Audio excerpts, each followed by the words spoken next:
नमस्कार पंकज जी। कहते हैं कि there is method in madness, लेकिन यहाँ पे हो उल्टा रहा है।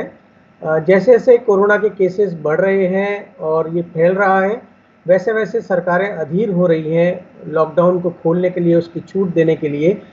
कल राजस्थान ने एक रिकॉर्ड बनाया, 200 के पार पहली बार आंकड़ा पहुंचा एक दिन का। और उसी दिन उसी रात राज्य सरकार ने आदेश किया कि अब रेस्टोरेंट और मिठाई की दुकानें वगैरह खुलेंगी। तो यही आज की हमारी पहली हेडलाइन है। देखिए, इसमें कह रहे हैं कि एक दिन में पहली बार 200 के पार पॉजिटिव, और प्रवासियों में अब तक 174 संक्रमित मिले। हम पिछले 2-3 दिन से यही डिस्कस करते आ रहे हैं कि जैसे जैसे अब प्रवासी आ रहे हैं, वैसे वैसे पॉजिटिव की संख्या बढ़ रही है, ये खतरा बढ़ रहा है। और अब ये खतरा इसलिए ज़्यादा गंभीर हो गया है क्योंकि अब गाँव में इसका फैलाव हो रहा है। कल मुख्यमंत्री ने कहा भी था कि इसको गाँव में फैलने से रोकना होगा। और देखिए, सबसे ज़्यादा जो प्रवासी पॉजिटिव आए हैं, इसने यहाँ पे अपने ग्राफ में दिया है, वो पाली और राजसमंद में है। राजसमंद में 25 और 19 आए हैं इधर अजमेर में, और 14 सिरोही में, और पाली में 32 आए हैं। तो ये पहली बार हुआ है कि 202 पॉजिटिव मिले हैं एक दिन में। अब तक की सबसे बड़ी संख्या है। 175 पॉजिटिव पहली बार मिले थे कुछ दिन पहले। और कल जो आंकड़ा है उसमें एक खास बात यह है कि 22 जिलों में एक साथ पॉजिटिव मिला है। तो ये अब मामला गंभीर होता जा रहा है। अब हम बढ़ते हैं अगली खबर की तरफ। और देखिए, कल रात को राजस्थान सरकार के गृह विभाग ने एक नया आदेश जारी किया और उसमें कहा गया कि रेस्टोरेंट, भोजनालय और मिठाई की दुकानें खुल सकेंगी। गृह विभाग ने राज्य में कई और सामान की भी छूट दी है। अतिरिक्त मुख्य सचिव गृह राजीव स्वरूप ने ये आदेश जारी किए। हालांकि जो रेस्टोरेंट और भोजनालय हैं, उनसे आप केवल होम डिलीवरी कर सकेंगे, आप वहाँ पे बैठ के उसको नहीं खा सकते। और ग्रामीण क्षेत्र की जो तमाम सड़कें हैं, जो हाईवेज वगैरह हैं, उन पे सभी पे ढाबे खुल सकेंगे। हार्डवेयर की दुकानें यानी प्लम्बिंग और कारपेंटर की दुकानें, इलेक्ट्रिकल सामान की दुकानें खुल सकेंगी। एसी, कूलर, इनकी रिपेयरिंग का काम हो सकेगा।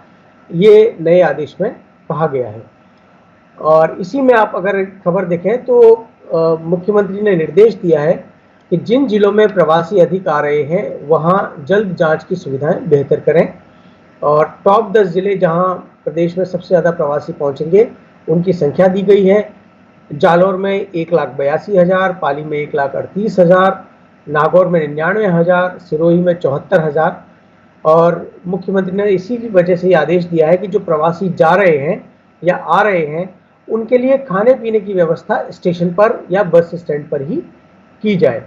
और मुख्यमंत्री ने कहा है कि प्रवासियों की संख्या को देखते हुए ग्रामीण क्षेत्रों में क्वारंटीन पर अधिक ध्यान दिया जाना चाहिए ताकि वहां पर अधिक संक्रमण ना फैले।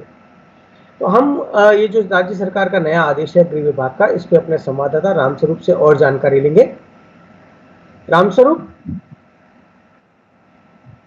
ये बताइए कि ये जो आदेश है ये कहां-कहां लागू होगा, किन जोन्स में लागू होगा?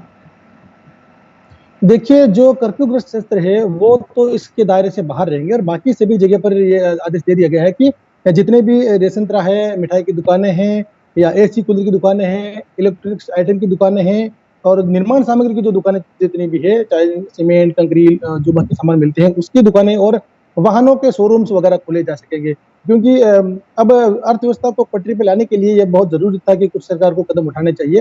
हालांकि अभी 2 दिन पहले प्रधानमंत्री नरेंद्र मोदी ने कहा था कि लॉकडाउन 4 में जो है काफी छूट मिलेगी, अलग शर्तें होगी, लेकिन लॉकडाउन 3 का चरण पूरा होने से पहले ही मुख्यमंत्री अशोक गहलोत ने कारोबार को पटरी पे लाने के लिए इस तरह से एक गाइडलाइन जारी की है, जिसमें काफी छूट दी है, जो आज से लागू है। आज सुबह से जो है दुकानें खुलेगी सबकी।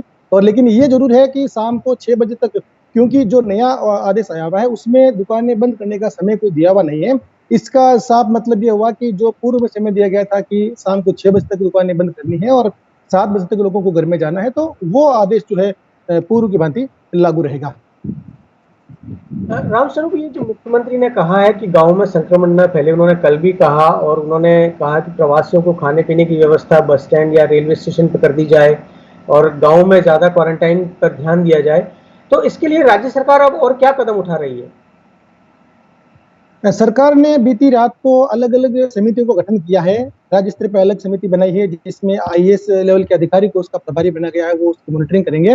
उसके साथ ही संभाग स्तर पे, जिला स्तर पे, तहसील स्तर पे और ठेठ ग्राम पंचायत स्तर तक, जिसमें वार्ड पंच और आशा सहयोगियों को भी शामिल किया गया है, अलग अलग समितियों का गठन किया गया है। इस जो समितियां बनाई गई है ये पूरी निगरानी रखेगी कि कौन से जो प्रवासी है वो बाहर से आए हैं जिनको रखना है, कौन ऐसे हैं जिनको होम क्वारंटाइन करना है, कौन ऐसे हैं जिनको सरकार प्रशासन के द्वारा जो क्वारंटाइन सेंटर बनाए गए हैं वहां पर इनको रखना है। सब जो भी श्रमिक आएंगे उन प्रत्येक श्रमिक की स्क्रीनिंग होगी, पंजीयन होगा। स्क्रीनिंग के बाद में अगर उसमें मामूली थोड़ा बहुत लक्षण पाए जाएंगे तो उनको सरकार द्वारा स्थापित जो क्वारंटाइन सेंटर है उनमें रखा जाएगा। अगर वो स्वस्थ होंगे तो भी उन्हें घर में जो है अपने होम आइसोलेशन में रहना पड़ेगा। इसमें साफ तौर पर यह भी लिखा हुआ है कि जो भी जहां पर होम क्वारंटाइन की सुविधा नहीं है, जिस परिवार में ऐसा नहीं है कि एक व्यक्ति को अलग कमरे में रखा जाए, तो ऐसे व्यक्तियों को सरकार के द्वारा जो स्थापित अलग से क्वारंटाइन सेंटर बनाए गए हैं उनमें रखा जाएगा। एक इसमें साथ ही मैं बता दूं कि अभी तक जितने भी ये बाहर से श्रमिक आए हैं उनमें से आज सुबह की 9 बजे की रिपोर्ट के आधार पे 177 पॉजिटिव केस पाए गए हैं। यानी कि जो डेली रिपोर्ट आती है उसके अलावा अतिरिक्त एक कॉलम जोड़ा गया है प्रवासी जो आ रहे हैं उनका। उसमें आज सुबह की रिपोर्ट में जो है काफी चौंकाने वाली बात है कि 177 नए केस जो है प्रवासियों के हैं। तो अब सावधानी बरतना बहुत जरूरी है, ग्राम स्तर पे, तहसील स्तर पे, जिला स्तर पे। रामस्वरूप, एक छोटी सी जानकारी और दीजिए कि राज्य के जो आपदा राहत मंत्री हैं मास्टर भंवरलाल मेघवाल, कल उनकी तबीयत खराब हुई थी, तो आज क्या उनके बारे में सूचना, उनकी तबीयत में क्या सुधार है या हालत अभी भी गंभीर बनी हुई है? देखिए, देर शाम को ही उनकी तबीयत खराब हुई थी। तुरंत परिजनों उनको साकेत हॉस्पिटल में ले गए थे और वहां से उनको तुरंत ही सवाई मानसिंह अस्पताल में रेफर कर दिया गया। जहां तक देर रात को उनकी जो बेटी है उनसे बात हुई, उनका कहना था कि पिताजी जो है अभी बोल नहीं पा रहे हैं। हालांकि अभी तक सुबह तक उनकी हालत स्थिर है, कोई अपडेट उसमें आया नहीं। रामस्वरूप, बहुत बहुत शुक्रिया इस जानकारी के लिए। तो आपने देखा कि कोरोना का जो कहर है वो बढ़ता जा रहा है, प्रवासी जो नागरिक हैं उनसे अब ये फैल रहा है। और आज सुबह की रिपोर्ट के मुताबिक 177 प्रवासी जो आ रहे हैं राजस्थान में, उनमें ये पॉजिटिव लक्षण पाए गए हैं। इसमें बहुत से जो प्रवासी नागरिक हैं वो अभी भी घर आने जाने का इंतजार कर रहे हैं। कोई राजस्थान से जाना चाहते हैं और वहाँ से बाहर से राजस्थान आना चाहते हैं। ये हमारी अगली खबर है। 2.5 लाख प्रवासियों को घर जाने का इंतजार, और ये सिर्फ ये जयपुर का जिले का इन्होंने दिया है। और इसका कहना है कि घर भेजे जाने के इंतजाम ऐसे हैं कि 2 महीने में भी ये श्रमिक अपने घर नहीं पहुंच सकते। इनका कहना है कि 2,49,671 श्रमिकों ने अपना पंजीयन करवाया है जयपुर से बाहर जाने के लिए, और 3,10,071 ने आने के लिए करवाया है। और अभी तक सिर्फ 4 ट्रेनों को अनुमति मिली है और एक ट्रेन में औसत 1200 श्रमिक जा रहे हैं। तो जब इतने बड़ी संख्या में श्रमिक जाने का इंतजार कर रहे हैं और ट्रेनें सिर्फ 4 हैं, तो वाकई में ये महीनों तो लगेंगे। खुद मुख्यमंत्री अशोक गहलोत ने भी पहले कहा था प्रधानमंत्री से कि महीनों लग जाएंगे अगर हम सभी श्रमिकों को भेजना चाहते हैं। तो उन्होंने प्रधानमंत्री से कहा था कि आप ट्रेनों की संख्या बढ़ाइए। और अभी तक 1500 श्रमिकों की सूचना जब जाती है तब एक ट्रेन मिलती है, उससे कम पे आपको ट्रेन नहीं मिलती है। अब हम मिलते हैं अगली खबर। राजस्थान जो है उसने नरेगा में सबसे ज़्यादा श्रमिकों को रोजगार दिया और 25 लाख श्रमिक काम कर रहे हैं। अब ये एक और जो क्षेत्र है जिसमें राजस्थान बहुत बेहतरीन काम कर रहा है, वो है लोगों को भोजन देने में, राशन पहुंचाने में। तो लॉकडाउन में पेट की आग बुझाने में यूपी, एमपी, हरियाणा, दिल्ली और महाराष्ट्र से बेहतर रहा है राजस्थान। इसमें कहा गया कि अप्रैल माह के दौरान राशन वितरण की तुलना में छत्तीसगढ़, ओडिशा के बाद हमारे राज्य की परफॉर्मेंस देश भर में बढ़िया रही है। जो राज्य डिस्ट्रीब्यूशन है अप्रैल से लेकर 9 मई तक, उसमें राजस्थान का औसत 100% रहा है।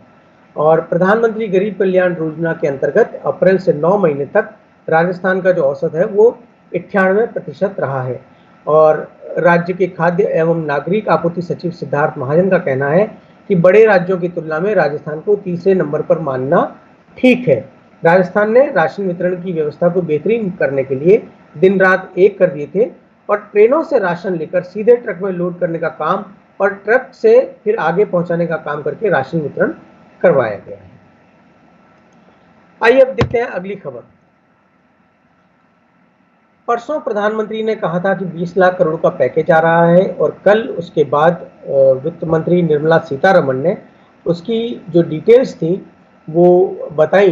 हालांकि कहा जा रहा है कि ये ट्रेंचेज में आएगा और लेकिन इससे जो एमएसएमई जो उद्यमी है वो इससे खुश नहीं है। इसमें कहा गया कि लेफ्ट इन द लर्च। इसमें जैसे 3 lakh crore collateral free automatic loan का जो डिसीजन है उसके बारे में इंडस्ट्री का कहना है कि सरकार उनको कोई कैश राहत नहीं दे रही है, उनकी जो पूंजी है वो बढ़ाने का काम नहीं कर रही है, सिर्फ उनके ऊपर लोन का भार बढ़ाने का काम कर रही है, जबकि वो कैश चाहते थे ताकि मजदूरों को वेतन दिया जा सके। दूसरा है कि जो बोरोअर्स हैं वो 25 करोड़ तक के आउटस्टैंडिंग जो लोन है उनका या 100 करोड़ का टर्नओवर है तो उनको 4 साल के लिए ऋण दिया जाएगा और 1 साल का प्रिंसिपल रीपेमेंट पे मॉरेटोरियम होगा। तो उद्यमियों का कहना है कि ये जो इन्होंने पैरामीटर्स तय किए हैं इसमें तो कोई भी जो एमएसएमई है वो तो लाभ की स्थिति में होता है, तो इसमें तो सरकार को कोई नुकसान ही नहीं है, कोई खतरा ही नहीं है, तो इसका भी कोई ज़्यादा अर्थ नहीं लगता है। और उनका कहना है कि सरकार ने रेट ऑफ इंटरेस्ट जो है उसका खुलासा नहीं किया है।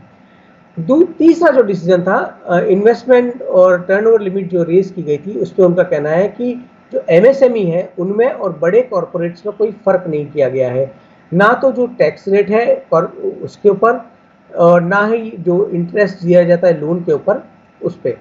तो ये लोग खुश नहीं है। और राजीव दीवान है president of Rajasthan garment export association of Rajasthan, उनका कहना है कि ये बहुत ही निराशाजनक घोषणा अब तक रही है। उद्यमी चाहते थे कि कोई कैश इन्फ्यूजन हो और ताकि उनको वर्किंग कैपिटल मिले अपना काम चलाने के लिए, और 85% इंडस्ट्री जो है वो अनऑर्गेनाइज सेक्टर में है और उनको बहुत बड़ी हेल्प की ज़रूरत थी कैश इन्फ्यूजन के रूप में, जो कि नहीं आया है। दिलीप बैद है फॉर्मर प्रेसिडेंट सीआईआई के, उनका कहना है कि companies with up to ₹25 crore outstanding and ₹100 crore turnover will be eligible. तो उनका कहना है कि loans having 4 year tenure with moratorium of 12 months, लेकिन ये जो है वो एमएसएमई के लिए ठीक नहीं, क्योंकि एमएसएमई का जो टर्नओवर वगैरह होता है वो इससे बहुत कम होता है, तो बहुत फायदा इससे नहीं मानते हैं जो उद्यमी हैं वो। और अब एक आखिरी खबर आज की, जो अदालतें हैं सुप्रीम कोर्ट है वहाँ पहली बार जजों ने बिना गाउन और कोट पहने सुनवाई की। चीफ जस्टिस ने कहा कि कोरोना का खतरा है गाउन और कोट पहनने से, इसलिए उन्होंने नया ड्रेस कोड जारी किया है। भारी और फैलाव वाले कपड़ों से कोरोना फैलने के आसार हैं, इसलिए वकीलों को भी गाउन पहनने से राहत मिली है। अधिकारियों और कर्मचारियों को अप्रैल में ही ड्रेस कोड से राहत मिल चुकी थी। इस खबर के मुताबिक आज़ादी के बाद पहली बार ये बदलाव हुआ है। तो ये थी आज की खबरें राजस्थान से। बने रहिए स्वराज एक्सप्रेस के साथ।